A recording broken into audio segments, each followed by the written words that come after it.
Hello, everybody. Welcome to today's edition of Between the Spreadsheets. I'm, as usual, Stephen Englander, and I've got with me as my guest today Daniel Fitzhenry. Daniel Fitzhenry is in the exciting world of mergers and acquisitions. I'm dressed down today because it's dressed down Friday, so I'm wearing a jumper, not my shirt, and my hair's a bit unruly, and Daniel's really emphasizing how scruffy I'm looking today. But in fairness to me, it was cold this morning. I intended to get changed, and I just sort of got caught up in work. So my apologies if I'm not my usual spectacularly good-looking, well-dressed person I am today. So hello, Daniel. How are you? Hello, Stephen. I'm very well, thank you. Yourself? I'm here. I'm alive. Yep. Enjoying my show. But Daniel, you come on the show today to tell us about mergers and acquisitions, because it's a bit of a passion of yours, isn't it? So let's start off with, what is it you do? What type of things are you doing? Yeah, thank you, Stephen. So my business is about buying companies from retiring business owners, specifically in food and beverage production distribution in the UK, and then taking those businesses and from taking over the businesses and growing them for the long term. And I've spent my life sort of in business, growing, starting, and building things up, and I thoroughly enjoy it. And there are obviously a lot of people out there who've got a business who want to see it continue for the long term. Yeah, that's exciting. So when you take over something, would you want people to stay on with you, or would it be here's a few quid, go away? Well, the start point is, my proposition is about keeping what exists as much as possible and adding value to it. Keep the name, keep the people, as long as things comply. I'm not a great believer in huge change unless required. And experience of failures, if you like, have taught me that actually most things work. You don't need to change them all. No. Well, when people get older, the more they fail, the more they've learned. I mean, what is it they say? Life is about the number of failures you've had, and difficult decisions you've had to make. And so no, it's a good market, that, because you've got people that are coming to the time when, you know what, I'm just fed up, and maybe I could do with some new blood coming to the business. So that's something. Yeah, that's a big thing. So how would this work? So people would come along and say, Daniel, I've got this business. I deliver sausages to the local sausage sellers. What would you do? What would you want to know from there? What would be of interest? So firstly, we have some turnover criteria and profitability criteria that we work through. So we'd look at those firstly, and then understand how to get the financials, get the bit of detail, and then have a conversation with the vendor and understand what is he or she trying to achieve. A lot of people at the moment think they might want to sell, but actually they might not want to sell, but may have just got to a place of having enough. So it's really important to understand what people want and need, and then come up with some kind of solution to accommodate that accordingly. Lots of conversations at the moment around joint venture setups, or members, as you say, people in the family are not there and they want to retire and they don't have one to retire to hand over to. There's a whole host of stuff, but it's about understanding, going through your own matrix initially, and then understanding what somebody who's trying to sell wants to achieve. Because when I'm looking at people's accounts, we deal with people all over the country. We've been doing that for 30 years now, and I often find it quite a shame that a lot of small businesses come along and the owners have worked in the business for the better part of 30, 40 years or more, but the kids don't want to know, and there's no family, and you've got staff and managers are not interested. And what do you do with it? You keep working in it and you don't want to work in it anymore, or you're not feeling too good.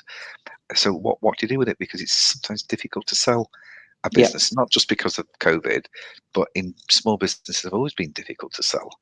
So if you want continuity and you want something, often people like yourself dealing with you are better than closing it. Is that what you find? Yeah, absolutely. I mean, the genuine situation we have is we have a lot of people retiring without anyone to hand their business to. And a lot of own and manage businesses, we know people are very attached to them emotionally, and they're very involved in them. Yeah. This is a baby, isn't it? It's Yeah. something that Well, you've it is. started. Certainly if you spent 30, 40 years, Yeah. and it may have been 30, 40 years of you being in a business that was left to you from a family relative that was left to them. So, Yeah. a huge amount of responsibility. Yeah. And so people, need an exit plan. Yeah. They do. They do. And Well, that's not always it's obvious. it's funny there because I'm at that stage now that I've been involved with Accounts Direct. So I started it over 30 years ago now, and I've been in business since I was 17 when I got back from the States. And you get to the point where you're quite tired, and really I've been in the best of health the last couple of years. And this is why I do these podcasts now and all these videos, because it keeps me with something to do and it keeps me in the game. But the business itself is mainly run by my support team, who we've been talking about floating a few times, and then everybody will get shares, and it'll be nice for everybody. But I'm in the meantime best placed not to run it anymore. But I've been very fortunate in that because I do have some good team members around me. But a lot of people often find themselves in a position where they've got nobody. Yeah. And they can't do what I do, not because they can't do it, we've not got the opportunity to do it, and they're sort of doing everything. So Daniel's details will come up on the screen. So please feel free to contact Daniel direct if you do have a business that you feel it's time to move out on, or maybe just bring new blood in. I don't know, or contact me and I'll put it on to Daniel. But in the meantime, Daniel, what sort of money could people expect to get for their business? I know it's a very how long is a piece of string, but do we have a guideline? Yeah, there are a number of different ways, as you know, from an accountancy background, that businesses are valued. But ultimately, usually speaking, the easiest way is a multiple of value, multiple of value, of EBIT, net profit, earnings before interest, tax, depreciation, amortization. Sorry, just let me interrupt, because a lot of people aren't familiar with these terms. What it means is that you value your business. There's lots of ways to value business, but what we're looking at here is the net profit. That's profit after you pay. It's normally where you take your share of the monies from that you take for yourself, and you take off any tax and any interest, and you probably know amortization more as depreciation and that type of thing. So what you're really left is a much smaller profit, but that's the big world way of valuing the business. But obviously position that also counts, and what sort of inventory you're holding, what sort of stock you've got, if you've got, I mean, it's great. I mean, now if you take nothing else from this podcast, just log your clients and customers, have a good strong database, because the value of many businesses is in the database. And if you do have any special licenses, strengthen them, make sure you've got them there. So if there's any, we call them barriers to entry, anything that makes it difficult for other people to come into your business, then do highlight all of that.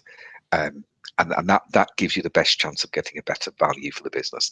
And if you do want to stay in the business, then redefine your role. Maybe you don't want to be on the shop floor as much. So it might be worth having a chat with someone like Daniel, because this is Daniel's show, and see where he goes from it. So as a basic rate, what's the multiple of the net earning roughly? I know there's no, let people have an idea of what they might get. Sure. Yeah. I mean, of course, we're in the middle of a pandemic situation currently. Yes.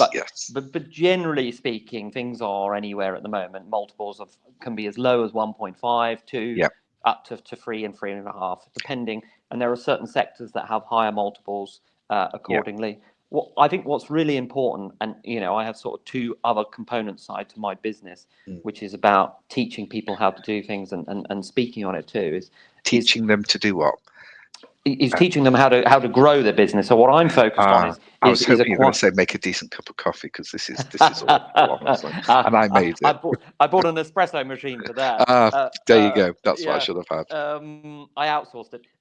So yeah, I mean, ultimately, the key thing is about, once you've got a business, is obviously how you grow it, and Yeah. building the structure to it. If you're trying to sell a business and you want it to continue to the long term, Yeah. there is a price that someone would be. The price is obviously what you require, and then what someone's willing to pay, and coming to Yeah. some kind of Yeah. middle ground on that. I Yeah. think the key component, of course, is everybody is looking right now, where is the future opportunity Yeah. in this Yeah. pandemic environment that we're in. Yeah. But there are people that want to buy businesses, and there are people that want to sell them, Yeah.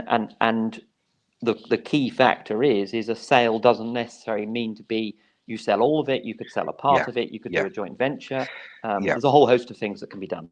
Right. So we're not trying to get out of giving a price. We're just saying that there's a deal to be done, and if you Yeah. feel you want to come out, then it doesn't hurt to have a chat and give you an idea. So Daniel, tell me, how come you went down this route and not down the route of being a business transfer agent? Yes. Well, Yeah, because it's much easier being a business transfer, because you get paid whether the business sells or not, and you do very little work. I know, because I used to work for one. yes. Well, interestingly, we're building a bit of a company on the side that Yeah. helps us to find the opportunities more as well. But Mhm. I think for me, one of the things I've learned from multiple failures is about where your skill set is. Yeah. And if you're a transfer agent, what you're probably really good at is taking person A and taking person B and bringing them Yeah. together and doing a deal. Yeah. What I'm probably better at doing is going, here's an opportunity that we've got, let's find a deal. But actually, the bit that excites me is how we then grow that business to its full potential over the next 5 to 10 or longer years. So I'm really focused on, I enjoy the finding and putting the deal together, but I enjoy more this is where we want to take this thing, whatever it is, over the next period of time. Yeah. And so really, to be very honest with you, it's an emotional driven decision for me to go, my strength is in focused in growing rather than in just, That's interesting. I'd be bored if I was just Yeah. selling and buying. Yeah. It wouldn't excite me so much. No, well, we've got a couple of clients at the moment that we're starting to work with in helping them to float the company. I bet you'd love to get involved in things like that, wouldn't you? Because I that's the would exciting love bit. that. Yeah, Yes, yeah. floating and But then growing. yeah, I'll let you know how we get on. But it is exciting. So what else was I going to ask you? So this sort of business teaching. So you call it teaching, not training, not coaching. You call it, yeah. I call it teaching. I think I call it teaching because there's some skills.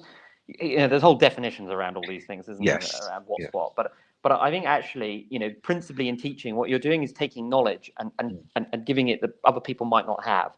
And Yeah. that knowledge comes from your own learnings and failings and Yeah. successes.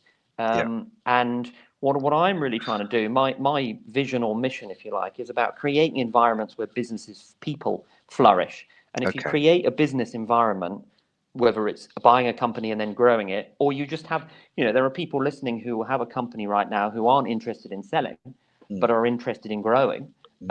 Then these tactics that we use in our own acquisition, you can use in your own company and that really is just create an environment where the people that you've got want to be there and they see your long-term objective. Yeah. And if you keep on that method, we know, Simon Sinek's start with why analogy. Yeah. Those companies that really focus on why they exist and what it exists, and then how they do it, will continue. And certainly in these difficult periods, it's the emotions that drive organizations, isn't it? And that's what fascinates me, the people bit. So what you've spoke to me for a bit now. So what can you teach me? It depends what you require. I need look at me. I think that the key teaching piece that I tried to talk to people about is, what is your vision? Yeah. Your business vision. And then whatever that is you feel it, you see it, you can touch it, you can smell it, you can achieve it. So, and whether you're, at your stage of business, Stephen, where you're going, actually, you've been doing it a while, and what are the next steps? Yeah. What do you want the next steps to be? Well, I'd like to lie on a beach most of the day, and I'd like just to have loads of money just for doing nothing. Yep, fine. Is that possible? Well, it is. It is Right? entirely possible. Then say no more. Let's talk. Yeah, it's absolutely possible. The hows come Yeah. afterwards. So you see, guys, we've got answers. We do have answers. So you've got the teaching side, which I like the way you term that, and you've got the business acquisition side. And did you mention before you were involved in something else? Well, I do some sort of public speaking on it, Okay. but that myriads into another role that I sort of have as well. So Yeah. I'm curious now. yeah, well, part of my life is in local government politics as well in Oh, Southampton. tell me So more. yeah, so I'm an elected councillor here in Southampton. That's where I Okay. am. I'm Yeah. right by the water, by the cruise ships here. Right. Um, And do you work with small businesses? Do you work with businesses in general? yeah. My political life an awful lot, and in my business life, absolutely. So most Yeah. of my time is spent with companies sub 5 million. So are you open for bribes? What a question! I'll give you a straight answer. No. Yeah. But I actually years and years ago I was in the what they call the Liberal Democrats, and I thought I'll get into politics. I'll see how it can enhance my career, you know.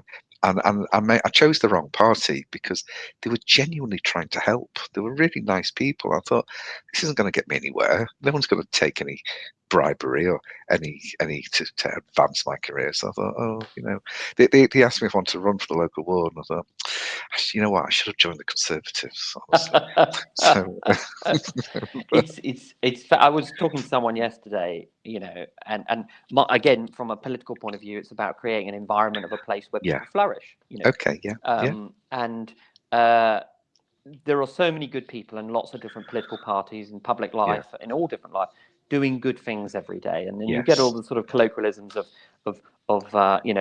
what's in it for you. And actually, people just get up and they want to give something back. they do, And they do, that's what, as what motivates entrepreneurs is yeah, years and years and years of a vision, sometimes without any money. yeah, In fact, millions of losses sometimes, or hundreds of yeah, thousands, or tens of thousands. yeah. And that's the good thing about the world we live in. Lots of Mm. people motivated by doing something good for someone else. No, it's true. I do I found that as I've got older, because I think when you're younger, you're far more focused on just making money and getting on. And I think as you start establishing yourself, you suddenly look around and say, you know what, these aren't just customers; these are people I know. And I think that becomes important. Yes, it does. Yeah, and now that I know you're a person of substance because you're a local councillor as well as a teacher, as well as a mergers and acquisitions guy, I think I now so not regret making the extra effort and putting a shirt on. Well, I was on an event earlier. That's why I've got a sort of jacket and reasonably Yeah, smart, and that yeah, was videoed. Although actually my video wasn't working, so that yeah. was classic. No, I've actually got a similar jacket. Yeah, it's Good so choice. I should go and get it. Yeah, get And it. in Bring it fact, on. the other day I've got this black velvet jacket that my partner bought me a few years ago, and I really like it. Yeah.